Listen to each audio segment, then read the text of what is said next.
Kuliah ini berjudul Histologi Otot.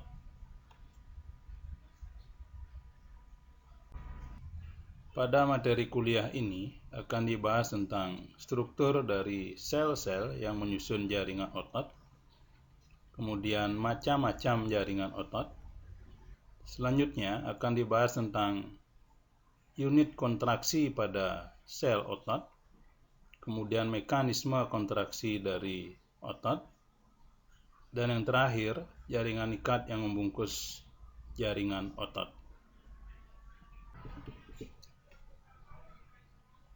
Jaringan otot disusun oleh sel-sel yang pada proses diferensiasinya membentuk protein khusus yang berada dalam jaringan otot disusun oleh sel-sel yang dalam proses diferensiasinya membentuk protein khusus yang ada dalam sitoplasmanya. Protein tersebut disebut dengan kontraktil sitoplasmik filamen yang memenuhi hampir seluruh sitoplasma dari sel-sel yang menyusun jaringan otot. Susunan biologi dari protein tersebutlah yang menyebabkan sel-sel otot yang menyusun jaringan otot memiliki kemampuan untuk kontraksi, sehingga bisa menggerakkan organ atau menggerakkan keseluruhan dari tubuh manusia. Sel-sel yang menyusun jaringan otot secara umum memiliki bentuk yang panjang-panjang, sehingga dikenal juga sebagai muscle fiber atau sabut otot. Secara embriologi, sel-sel yang menyusun jaringan otot berasal dari mesoderm. Sel-sel yang menyusun jaringan otot terdiferensiasi secara khusus, sehingga diberi nama-nama khusus untuk organel yang menyusun sel-sel yang menyusun jaringan otot. Sebagai contoh, sitoplasmanya dikenal sebagai sarkoplasm, kemudian smooth endoplasmic reticulum pada sel-sel yang menyusun jaringan otot disebut sebagai sarkoplasmic reticulum, kemudian mitokondrianya dikenal sebagai sarkosom, dan sel membrannya dikenal juga dengan sarkolema atau plasmalema. Jaringan otot yang menyusun tubuh manusia secara morfologi dan fungsinya bisa dibagi menjadi 3 jenis, yaitu otot polos atau smooth muscle, kemudian otot lurik, dikenal juga dengan striated skeletal muscle atau skeletal muscle, dan yang ketiga adalah otot jantung atau striated cardiac muscle. Masing-masing jenis jaringan otot ini berdiferensiasi dan memiliki fungsinya yang khusus. Pada slide-slide selanjutnya akan dijelaskan lebih detail tentang struktur dari masing-masing jenis jaringan otot ini. Pada gambar ini, sekilas bisa dilihat gambaran ketiga jenis jaringan otot yang terdapat pada manusia. Secara umum, jaringan otot bisa dibagi menjadi 2 berdasarkan pengamatan di bawah mikroskop. Jika ditemukan ada garis gelap terang, maka disebut sebagai otot bergaris atau striated muscle. Striated muscle kemudian bisa dibedakan menjadi 2, yaitu otot skelet dan otot yang terdapat pada otot jantung. Sedangkan bila tidak terdapat garis gelap terang pada pengamatan di bawah mikroskop, disebut sebagai otot polos atau smooth muscle. Sekilas bisa diperhatikan perbedaan struktur dari ketiga jenis jaringan otot. Gambar yang paling kiri adalah skeletal muscle, kemudian yang di tengah adalah otot jantung, dan yang paling kanan adalah otot polos atau smooth muscle. Slide-slide berikutnya akan membahas lebih detail tentang perbedaan dari ketiga jenis jaringan otot ini. Sebelum membahas struktur dari masing-masing jaringan otot yang ada pada tubuh manusia, sekilas akan dijelaskan tentang embriologi dari sel otot, khususnya sel otot skelet. Sel otot skelet berasal dari sel-sel induk yang disebut dengan mioblast.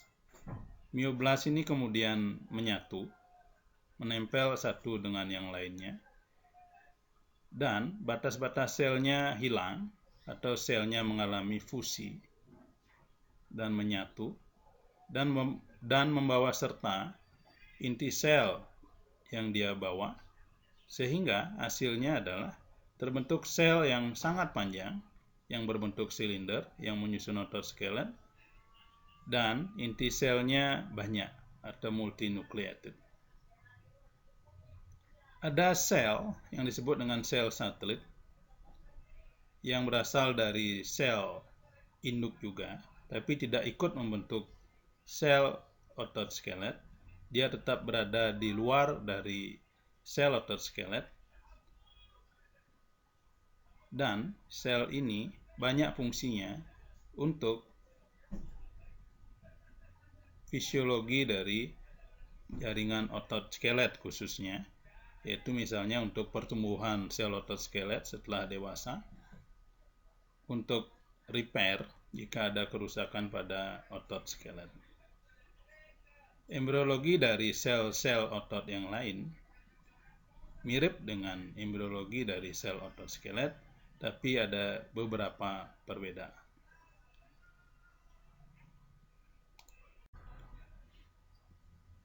Yang pertama akan dibahas adalah struktur histologi dari otot skelet. Otot skelet dibentuk oleh sel-sel yang berbentuk silindris, sel-sel yang panjang. Panjangnya bisa melebihi 4 cm untuk masing-masing selnya, dengan diameter 10-100 mikrometer.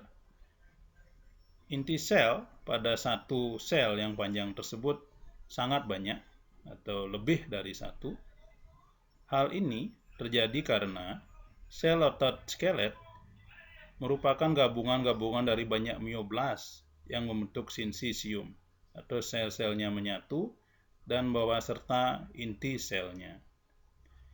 Inti sel yang terdapat pada sel otot skelet berbentuk pipih atau oval dan terletak di pinggir sel. Kenapa terletak di pinggir sel dan berbentuk oval? Karena pada proses diferensiasinya terbentuk begitu banyak myofibril atau protein-protein untuk fungsi kontraksi dari otot skelet, memenuhi hampir seluruh dari sitoplasma, sehingga inti sel tergeser ke arah pinggir atau mendekati membran sel, dan kemudian dia sedikit terjepit sehingga bentuknya menjadi agak pipih atau oval. Jika diamati di bawah mikroskop, sel yang menyusun otot skelet atau jaringan otot skelet, terlihat ada gambaran garis-garis gelap dan terang. Hal ini karena pada sitoplasma dari sel otot skelet dipenuhi oleh kontraktil protein yang disebut myofibril yang tersusun sedemikian rupa sehingga memberi gambaran garis gelap dan terang di dalam sitoplasma dari sel-sel yang menyusun jaringan otot skelet. Ini adalah gambaran dari jaringan otot skelet yang diamati di bawah mikroskop. Dengan potongan arahnya adalah longitudinal. Bisa dilihat sel-sel yang menyusun jaringan otot skelet, selnya sangat panjang, berbentuk silinder. Kemudian bisa diamati ada gambaran garis gelap terang pada sitoplasma dari sel-sel yang menyusun jaringan otot skelet. Dan karena hal inilah otot skelet disebut sebagai otot bergaris. Kemudian perhatikan inti sel, yaitu pada gambar yang diberi panah warna merah. Inti sel yang terdapat pada satu sel yang menyusun jaringan otot skelet, jumlahnya lebih dari satu. Dan lokasinya berada di pinggir dari sel, yaitu dekat dengan sitoplasma, dan bentuknya pipih. Gambaran histologi yang terlihat pada gambar ini adalah potongan dari otot skelet yang cross-seksional. Pada potongan ini kita bisa lihat bentuk sel yang menyusun otot skelet hampir sama, yaitu berbentuk bulat-bulat. Kemudian bisa diperhatikan dengan jelas posisi dari inti sel yang berada di pinggir, yaitu dekat dengan membran sel, seperti yang ditunjukkan oleh panah merah.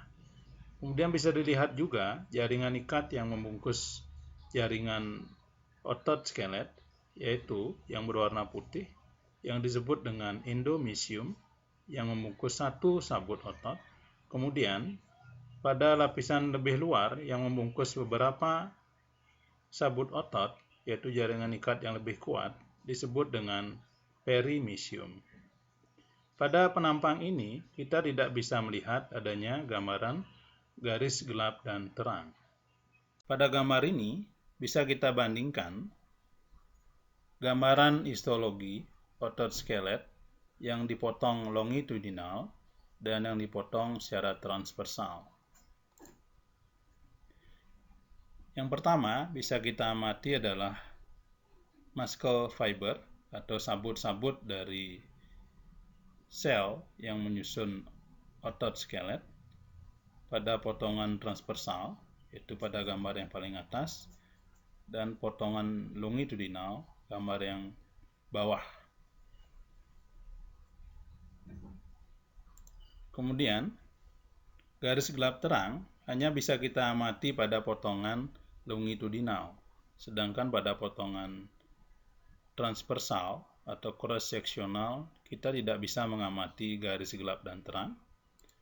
Kemudian inti sel bisa kita amati pada kedua jenis potongan, dan lebih jelas lagi bisa kita amati posisi dari inti sel, yaitu pada potongan cross-seksional, yaitu inti sel yang berlokasi di pinggir dari sel.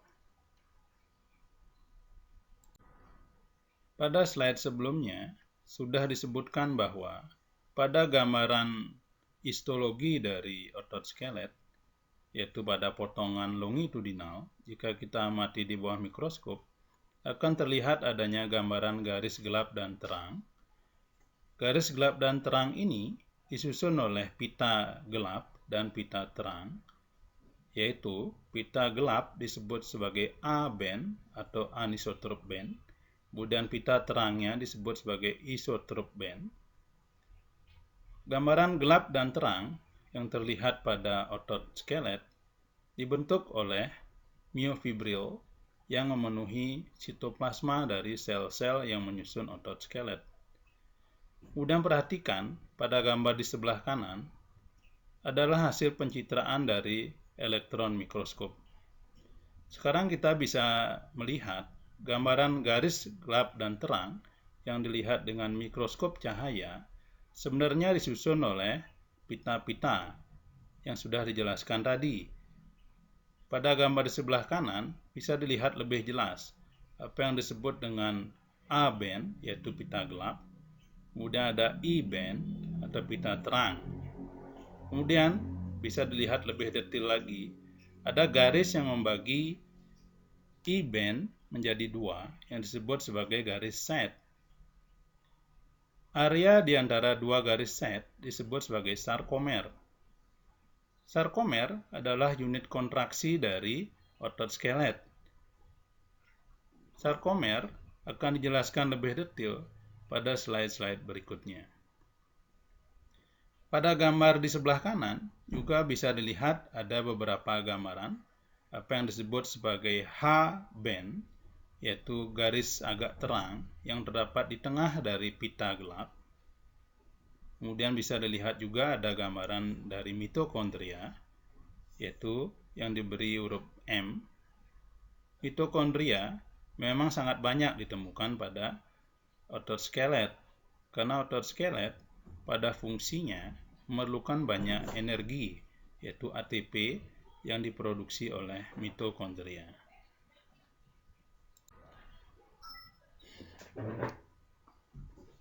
Pada slide ini bisa dilihat lebih detail unit kontraksi yang terdapat pada sel otot skelet, apa yang disebut dengan sarkomer.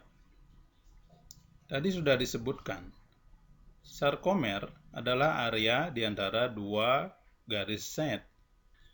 Bisa dilihat pada gambar ini yang diberi tanda panah merah, itu adalah satu sarkomer.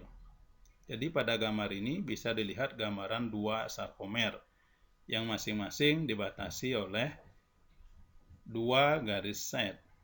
Bisa dilihat juga bahwa satu sarkomer akan menempel dengan sarkomer yang lain. Sehingga bisa dibayangkan miofibril yang memenuhi sitoplasma dari sel-sel yang menyusun jaringan otot skelet dipenuhi oleh sarkomer yang saling menyambung satu dengan yang lain. Kemudian bisa dilihat, sarkomer disusun oleh protein-protein, yaitu protein miosin, kemudian protein aktin, dan beberapa jenis protein lainnya.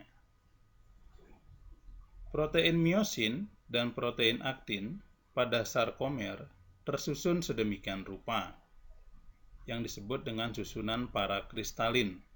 Susunan inilah yang memungkinkan sarkomer mengalami pemendekan, yaitu yang disebut dengan kontraksi.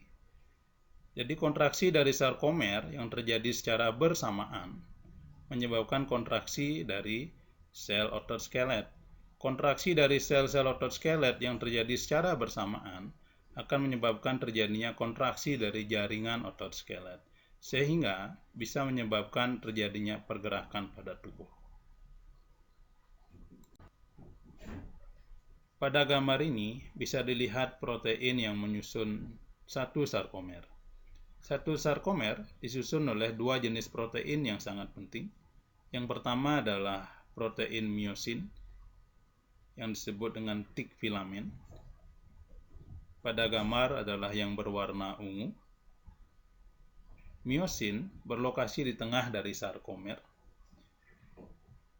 Kemudian ada protein yang kedua, yang lebih kecil ukurannya, disebut sebagai protein aktin, atau dikenal juga dengan thin filament. Protein aktin dimulai dari pinggir sarkomer, kemudian mengarah ke tengah. Kemudian ada area di mana terjadi overlap antara protein miosin dan protein aktin.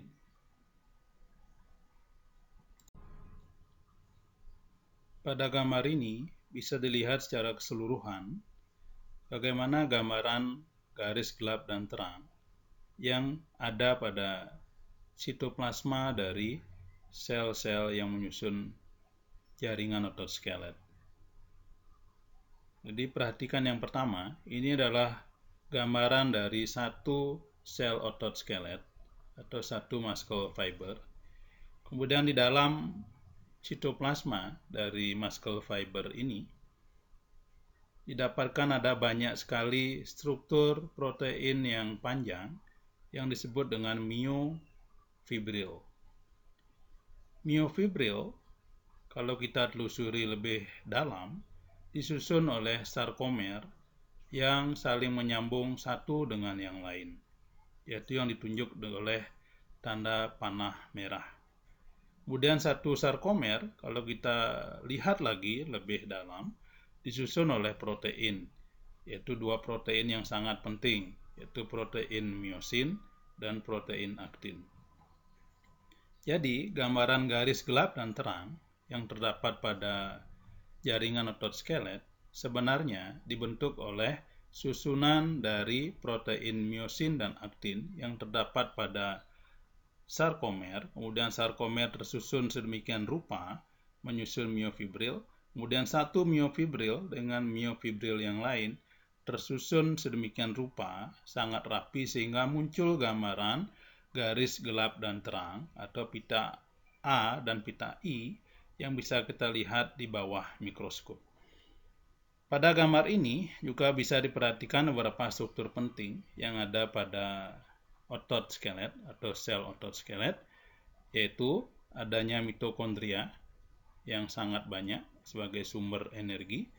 Kemudian ada struktur yang disebut dengan T-tubulo yang berwarna kuning, dan ada struktur yang disebut dengan sarcoplasmic reticulum yang berwarna hijau, sehingga nanti muncul istilah triad, yaitu satu T-tubulo dengan dua sarcoplasmic reticulum. Secara fisiologi, struktur dari triad ini sangat penting untuk fungsi kontraksi dari otot skelet. Pada gambar ini juga bisa diperhatikan posisi dari inti sel pada sel otot skelet.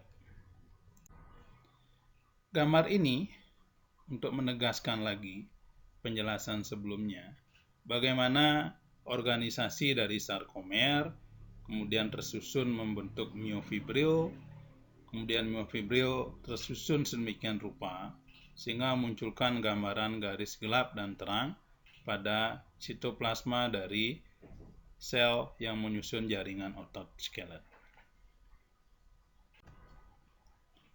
Sekarang kita lihat sedikit bagaimana proses terjadinya kontraksi pada otot skelet. Tentu kontraksi dari otot skelet disebabkan oleh adanya protein khusus yang terdapat pada sitoplasma dari otot skelet yang disebut dengan miofibril. Miofibril disusun oleh sarkomer yang sangat banyak.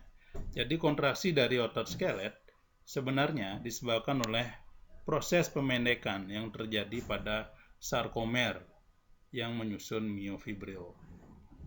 Berikut adalah proses yang terjadi saat kontraksi otot. Kontraksi otot skelet terjadi karena ada pergeseran dari filamen tebal dengan filamen tipis, yaitu aktin. Saat otot mengalami kontraksi, yaitu pada gambar yang paling atas, maka garis Z yang membatasi sebuah sarkomer akan mendekat. Sedangkan jika terjadi proses peregangan, maka garis Z akan menjauh. Tentu akan ada perubahan pada pita-pita yang terdapat pada otot skelet. Perubahan terjadi pada pita terang, sedangkan pita gelap tidak mengalami perubahan lebarnya. Karena pada saat proses kontraksi, yang bergeser adalah aktin, yaitu bergeser ke arah tengah, sedangkan miosin tetap pada posisinya.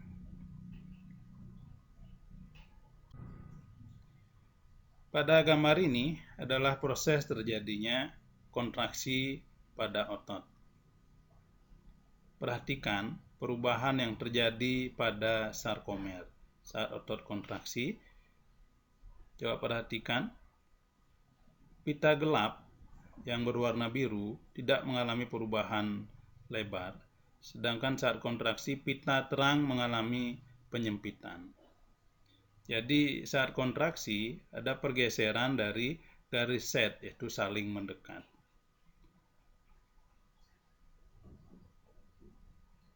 Jadi perubahan yang terjadi saat kontraksi otot seperti terlihat pada gambar adalah pita A atau pita gelap tidak mengalami perubahan lebar. Kemudian pita I memendek sampai menghilang tergantung dari tingkat kontraksi dari otot. Kemudian pita H bisa menghilang dan Z lain saling mendekat. Kontraksi otot skelet bersifat voluntary, artinya disadari, bisa sangat kuat, tetapi otot skelet relatif mudah lelah. Energi yang digunakan oleh otot untuk berkontraksi bisa dari beberapa sumber. Energi yang paling mudah digunakan adalah ATP. Sel-sel otot juga menyimpan cadangan glikogen sebagai sumber energi. Sebagian besar sumber energi berasal dari pemecahan glukosa dan pemecahan asam lemak.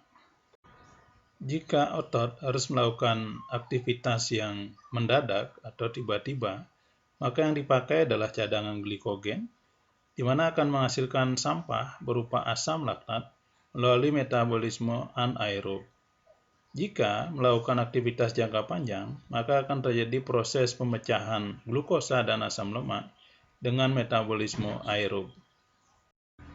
Sabut otot berdasarkan fisiologi dan biokimianya bisa dibagi menjadi 3, yaitu sabut otot tipe 1, tipe 2A, dan tipe 2B. Sabut otot tipe 1 atau disebut sebagai otot yang lambat atau slow, pada gambar ini ditunjukkan oleh huruf S, adalah otot yang mendapatkan sumber energinya terutama dari metabolisme aerob, yaitu pemecahan asam lemak. Otot tipe ini memiliki banyak mitokondria dan mioglobin pada sitoplasmanya dan tampak berwarna merah gelap, sehingga disebut juga sebagai sabut otot merah. Otot jenis ini terutama didapatkan pada lokasi tubuh yang bekerja secara terus-menerus atau dalam jangka yang lama. Contohnya adalah otot-otot postural yang menyangga punggung. Sabut otot jenis yang berikutnya adalah tipe 2A. Sabut otot ini memiliki mioglobin dan mitokondria yang cukup banyak dan sekaligus juga memiliki cadangan glikogen yang sangat banyak. Otot jenis ini menggunakan kedua jenis metabolisme, baik aerob maupun anaerob, untuk mendapatkan ATP-nya. Otot ini warnanya intermediate di antara otot merah dan otot putih. Otot ini bisa bekerja dengan cepat, sangat kuat, tapi dalam waktu yang singkat. Contohnya pada aktivitas atletik.